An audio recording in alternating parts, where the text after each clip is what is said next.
the Clueless Couple Hey. Podcast.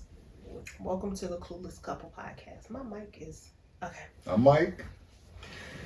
I'm Francina. And we still together. You tired today? No, not really. I'm a little tired. Just had a great day today. Okay. Good for you. Mm-hmm. I'm a little tired. It's okay. Look, remember in the very first episode, I was like, one thing I was nervous about signing up to do a podcast is like, what if I don't feel like doing a podcast? And now we committed to doing a podcast and I got to do it anyway. But no, it's fine. This conversation will energize me. First of all, can I say I do not like your shirt? I hate when you wear that shirt, even though I made it for you. Yeah, hey. Tell them what it says. I don't need Google. My wife knows everything, and I mean everything. Right, babe? And, some days I forget that I have it on. And then people... I'm wondering why. And most of the time it's guys. Oh, yeah, it's always guys. And it's like, man, that's a great shirt. Because I'm wondering why they're looking. I'm like, why are you looking at me? It's like, man, I'm sorry. That's a great shirt, though. I should have never made that shirt for you. Yeah, I love it. It's a great shirt, but I should have never made it for you. Okay. Welcome to the Clueless Couple Podcast. Thank you for joining us. Thank you for tuning in. What episode is this now? I want to say 5. 5 episodes in. I think it's 5. I'm not sure. It's either 4 or 5. I believe it's 5. 5, wow. I don't know. We'll go back and count. I have a question for you. Yes. What is the scariest thing you've ever done or scariest decision you've ever had to make? Scariest decision I've ever had to make, or the scariest thing I've done. I think maybe when I quit my job when we first became a couple. Oh, your undercover job. Yeah. If you don't know about that, go back to episode 2. I think it was episode 2 where he talked about that specific job. Yeah, so I had done that so long, and all of a sudden, I met the love of my life, and I was me. like, yeah, that's her. This chick over here, but I had that decision. I wanted to be there with her at all times, but at the same time, everything that I knew for the last 8 years was me traveling from state to state, working for company to company, doing undercover work, and all of a sudden I just wanted to quit because I wanted something near so I could come home to her all the time. Yeah, if we were going to build a relationship, yeah. We needed to, you couldn't be traveling all over the country. Right, but there was no thought about what next. Yeah, what's next as far as job opportunities. So to quit my job and trust in the Lord that He would find or provide something for me. Yeah, and that's tough. A lot of times, and maybe you and I have had this conversation, but if not, I know I have it sometimes with some of the guys at my job now. It's hard. You are a Christian and everything, and you trust the Lord, but when it comes to finances, that's a whole different story. Yeah. That's a whole different story. Yeah, it's a whole nother level of trusting. So that was the issue I had, and I think still to this day, that probably was the scariest decision I had to make. It's so funny that you say that was your scariest decision, because me quitting my job was the scariest decision that I had to make, and that's what this episode is going to be about. Yeah, see, and when you did that, I was like, wow, because I think, yeah, and you have been with them for like what, 15 years? Okay, so let me tell. Well, no. Okay, let me tell my story. Go ahead. You talking about with Siemens? Yeah. Because let's talk about the story. So the scariest thing I ever had to do was quit my job too. So this is how this came about. So I worked for a company. I worked for Siemens Energy for 19 years. 18 years. 96 to 2015. Yeah, how many years is that? Yeah, 19. Is that 19 years? I always say 18. Anyway, and then I left there, and I went to a company called Bosch Rexroth, and I worked for them for 6 years. Yeah. 5 years. I went there in 2015, okay. and I left in 2020. The so five years. Yeah. So while I was at Bosch, I it had been like maybe a year or more where I was just so like unhappy, and not necessarily unhappy with the job or the people. I just wanted something different. I wasn't enjoying the work anymore, and I was just unhappy. I think I was low-key depressed, just because I was just like, I don't enjoy this. I spend the majority of my time coming into work doing a job that brings me no real joy or satisfaction. And I just really remember praying a couple times, saying like, God, if this is all that there is to life, I don't want it. And not in like a suicide, or not in a knock myself off, because I think if I say that word, then I think the platform kind of tags it. No. So not in a way where I was like, I want to, kind of end it, but just like, God, there has to be more, was really, kind of what I was saying. And I just became increasingly just unhappy. And along comes the pandemic. Mm-hmm. So I'm home with these churns doing remote work for me. So I was working from home, and the kids were doing virtual learning. Mm-hmm. In the beginning, I was a little bit excited about it, because I was like, okay, I get the chance to be home with the boys. We can, work through this. I can be home as well. But once the pandemic hit, as far as work goes, the only thing that was keeping me going at work was the people that I was working with. And when you take away the people that I'm working with, I'm going into the office and I'm having conversations and interacting and laughing, with the people every day. And you're working from home and it's just you, and you're just stuck with just the work. It made it even worse. I just became increasingly like, I hate this job. And it was so much so that even my performance was different. Now, I pride myself on, being good at what I do and being thorough and doing what I do with excellence, right? And people know, like, if we want it done right, Francina will get it done or whatever.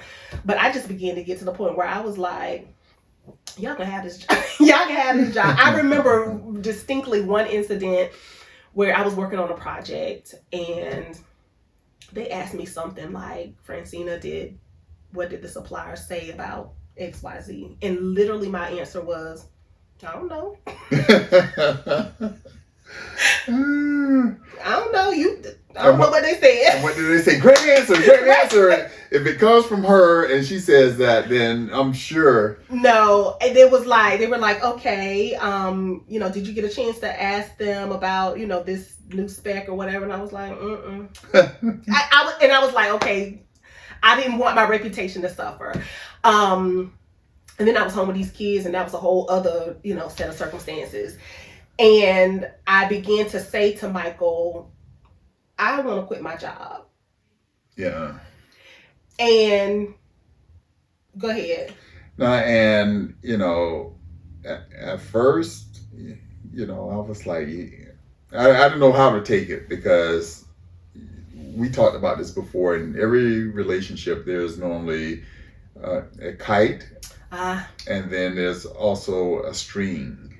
There's a book about that. I don't know. I gotta find the name of the book. I actually heard about that on Kevon Stage and his wife used to have a podcast, and I remember them talking about the kite and the string, but I think it came from a book. Okay. But you want to explain what the kite and the string means? Normally, I would typically characterize myself as the kite, because I have a lot of dreams and aspirations. I don't need to have anything. No plan. Yeah, no plan at all. No roadmap, anything. I'm just flying off. I'm zoom, just flying, And then there's the string, the person who... Keeping the kite grounded. Right. She's keeping me grounded. Everything has to make sense. As far as everything has to, there's a process. How you gonna pay for this? Right. When are we gonna do this? It has to be what is written. It gonna look like? Yeah. Where's your business plan?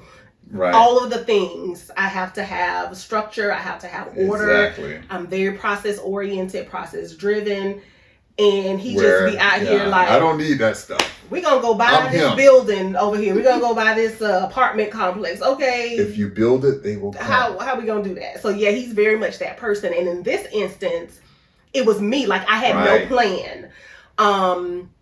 And for me to say that I wanted to quit my job, I feel like it kind of, took him aback for a minute. But this kite over here said, okay, you want to quit your job? Quit your job. Now, mind you, I got a whole spreadsheet with the finances, and because I'm trying to figure out, can we do this? Like, will this work? Right. And I, had everything documented, and to my surprise, we would survive. I felt like initially when I started thinking about it, there's no way I could quit my job. Thinking about like the money that I made, the lifestyle, the little lifestyle that we have, I'm thinking there's no way that we'd be able to, continue doing those things and, the boys doing what they're doing if I quit my job. But when I sat down and ran the numbers and like looked at it, I was like, yeah, we might have to make some small changes, but it is completely doable. Now I knew this. This one over here had no clue whatsoever. I said to him, I want to quit my job. He said, quit your job. Okay, Michael, what are we going to do about money? He says, we can always make money. We can always make money. That's my philosophy. I don't need, you don't have to show me the finances. You don't have to show me any of that. We're going to make it. Because, and, I was shocked, but not shocked. Right. And I was grateful is I think what I was most of all, because I knew he had my back. I always knew he had my back, but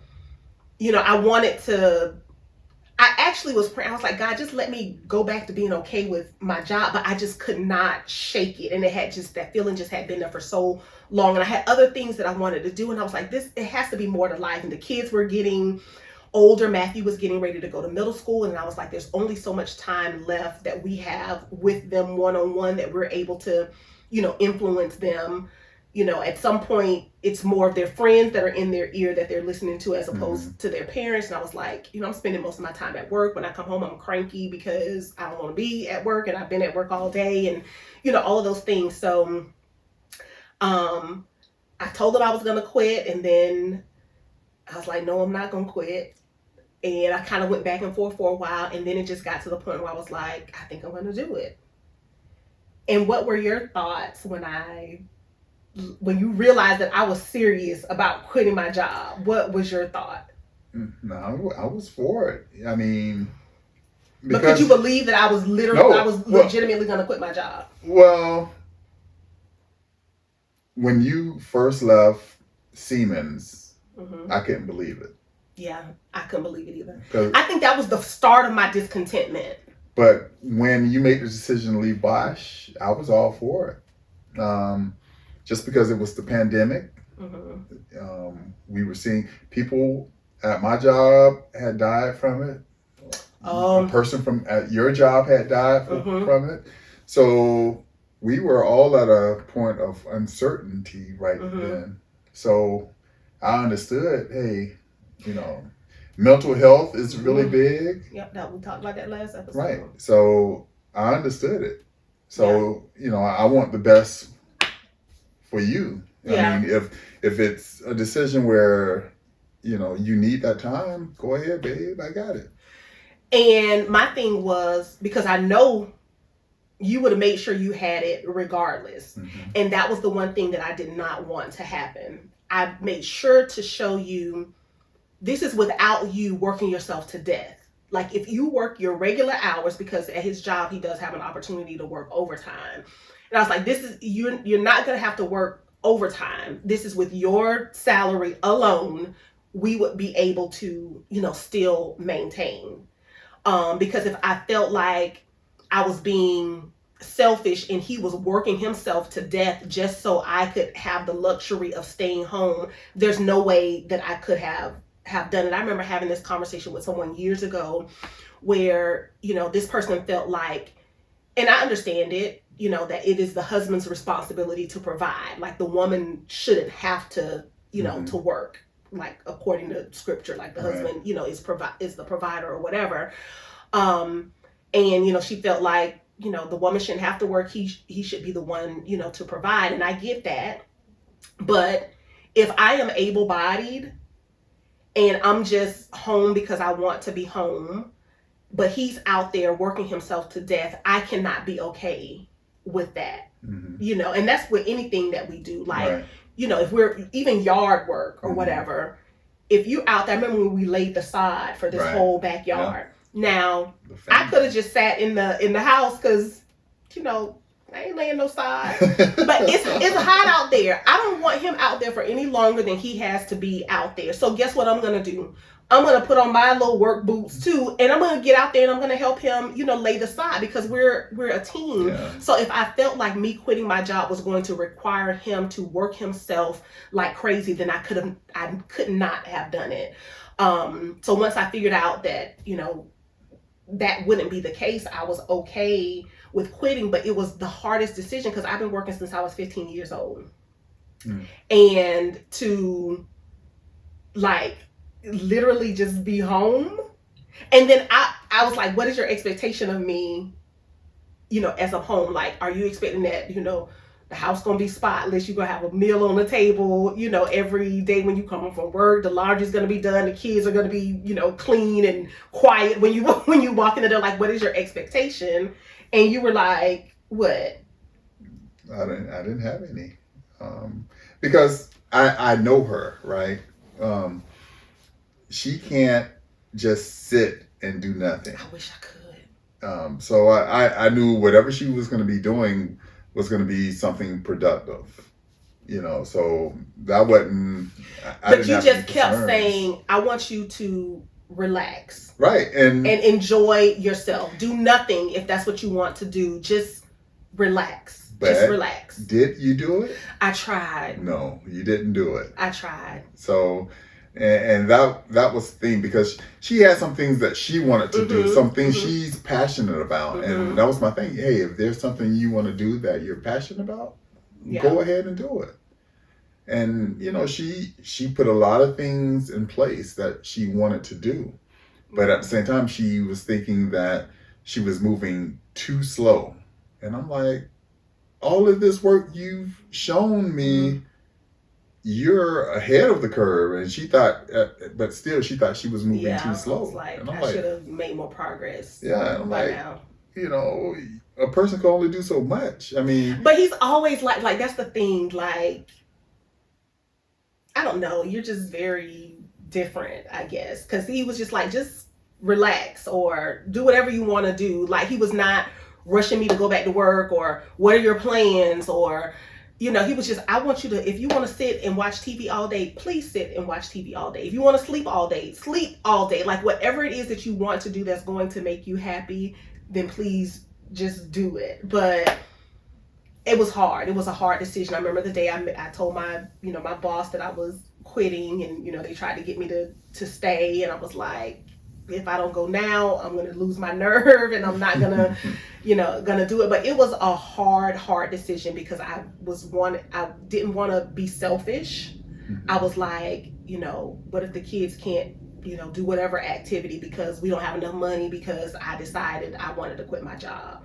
And I think that was my main thing. Like, am I being selfish? Even like saving for the kids for college or, whatever, all of those things, kind of go on the back burner. Like, am I setting my kids up for failure? Like, all of those things, because how my mind works, all of those things were going through my head, but I could not do it. But it was only because, you were like so encouraging. And I don't think the average man would have been like that. You know, you just want to quit your job just because you want to stay home. Yeah, pretty much. I want to do, you know, something else. I don't want to do this anymore. I can't do this anymore. I don't think that would fly, you know, with most men. But Michael was like, we'll figure it out. And at the end of the day, it really comes down to who is the source of our supply. Right. And God is the source of my supply. It's not Siemens. It's not Bosch. It's not any company. God uses those companies and those businesses to get, you know, the supply to us, but the ultimate source of our supply is God, and He has proven that to us 100 times over, specifically with that situation, because it's not like I was making a little bit of money. Right, yeah, it was significant, and to go to zero and still be, we did not miss a vacation, right? We did not miss a mortgage payment. We bought a new vehicle, your car, cash. And God just over and over again, God showed Himself to be our source. And that just like increased my faith the more, that, you know, anything I want to do, as long as it's according to God's will and His plan, that He will provide for us. And so Michael's not having to work himself to death. He's, you know, working, you know, regular, normal. I was not in the beginning. Well, I do have an advantage though. What's the advantage? Because, you know, I'm married to his favorite. So I am God's favorite. Listen. Hey, I'm married to his favorite. I tell Michael that. I've been telling you that since we got married, right? That I am God's favorite. And it have... Yeah. I know some of y'all out there might be like, I am God's favorite. He provides for me. He is Jehovah Jireh. Like Jireh is who He is, my provider. He provides peace. He provides joy. He provides finances. Everything that I need, God provides. And I'm His favorite. I don't care what y'all say. So you are. And you are blessed because you are married to me. Yeah. He that finds a wife, finds a good thing. And does what? What comes after that? And obtains favor from the Lord. You got favor. Because you married to me. You better tell the Lord thank you. Yeah, and well, well, I believe it now. You know, like I just said, when we started out this podcast, this episode, I said, you know, how a lot of people they trust God in a lot of aspects of their life. But when it comes to finances, you know, I'm sorry, God, I got it. But, you know, thank you for getting me this far, but I got it when it comes to this. But, He showed us, like, no, you don't have anything. I got it. Yeah. Because if this job goes away tomorrow, guess what? I'm still the same. Right. And I'm going to still provide. We still going to eat. The mortgage still going to get paid, even if this job goes away tomorrow. Because He is our source. And I'm so grateful for that. And He hasn't done it once or twice. Over and over again. He's the same yesterday, today, and forever. That's what the word says. Hallelujah. You better stop. So that's it. That's the scariest decision I have made. I'm still walking out this walk. I'm grateful for you because, you know, you always have my best interests at heart. It's like whatever it's going to take to make you happy, whatever it is that you want to do, I'm here for you. And you're like always my biggest supporter. So I'm grateful for that. Yeah. So though it was a scary decision, I'm glad we were in it together. Yeah. You know, and I appreciate you. No, I appreciate you, babe. We being wishy. Uh-oh. No. All right. Let's close this episode. Oh, Lord. Okay. So, yes. What is the scariest decision that you have ever had to make? For us, it was quitting a job. Yeah. For you, it might be something else. And that's the only thing I can think of that comes to my head. It might be something else that I'm not remembering. But, yeah, for us, it was quitting a job. For you, it might be something different. Let us know. But that's it. Yeah. Anything else? No, that's the end of another episode of the Clueless Couple Podcast. Like, subscribe, turn on the notification bell. Yeah, that way when we put out episode 6, 7, 8, or whatever, hey, you guys will be notified. Okay. So that's it. Until next time. Bye, y'all. So that's the end of another episode of the Clueless Couple Podcast. Remember, you can catch up on past episodes anytime, and don't forget to like and subscribe. You can also connect with us on social media because we love hearing from our listeners. That's right. Until next week, keep loving, keep laughing, and keep living those unforgettable moments together. Bye, y'all.